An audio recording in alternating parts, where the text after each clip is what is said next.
অবশেষে স্বস্তির বৃষ্টি পশ্চিমবঙ্গ জুড়ে। একদম আমার ঠিক পেছনে যে ছবিটা, সেই ছবিটাই স্পষ্ট যে সাত সকাল থেকেই আকাশের মুখ ভার। পশ্চিমবঙ্গের একাধিক জায়গায় যেরকম পূর্বাভাস দিয়েছিল আলিপুর আবহাওয়া দপ্তর, সেরকমভাবেই আজ সকাল থেকে বৃষ্টি শুরু হয়েছে।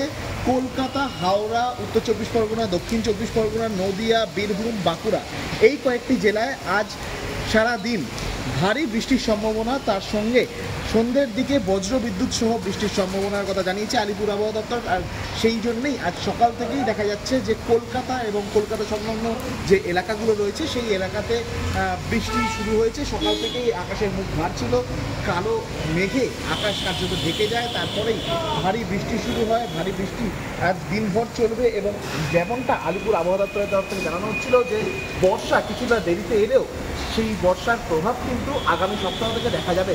অর্থাৎ রবিবারের পর থেকে এই যে বৃষ্টির প্রভাব, সেই বৃষ্টির প্রভাব বাড়বে।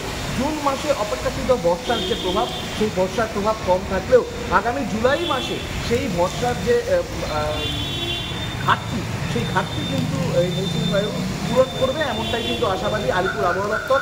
আলিপুর আবহাওয়া দপ্তরের তরফ থেকে এমনটাও জানানো হচ্ছে যে আগামী জুলাই মাসে ভারী বৃষ্টির পূর্বাভাস রয়েছে।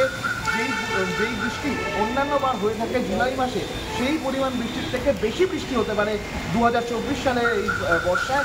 তবে এখনো পর্যন্ত যে বর্ষার প্রভাব সেটা দেখা যাচ্ছিল না কলকাতা এবং কলকাতা সংলগ্ন যে এলাকাগুলোতে, কিন্তু আজ সকাল থেকেই সেই পূর্বাভাস যেরকম বলা হয়েছিল যে আজ থেকে বৃষ্টি শুরু হতে পারে। বৃহস্পতি, শুক্র, শনি হালকা থেকে মাঝারি বৃষ্টি হতে পারে এবং সন্ধ্যের দিকে ভারী বৃষ্টি হতে পারে।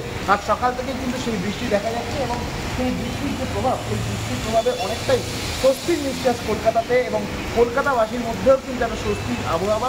কারণ এই বিগত কয়েকদিনে, বিগত একটা সপ্তাহতে যেরকমভাবে তাপমাত্রা বৃদ্ধি হয়েছিল এবং আর্দ্রতাজনিত যে অস্বস্তি বড় করেছিল পশ্চিমবঙ্গে, সেখান থেকে অনেকটাই কিন্তু রেহাত পাচ্ছে পশ্চিমবঙ্গবাসী এবং আশা করা যাচ্ছে জুলাই মাসের শুরুতে এবং জুলাই মাস জুড়ে যে বর্ষার প্রভাব থাকবে, সেই বর্ষায় অনেকটাই স্বস্তি পাবে পশ্চিমবঙ্গবাসী। কলকাতা থেকে Ronik Dutta, India news Bangla digital.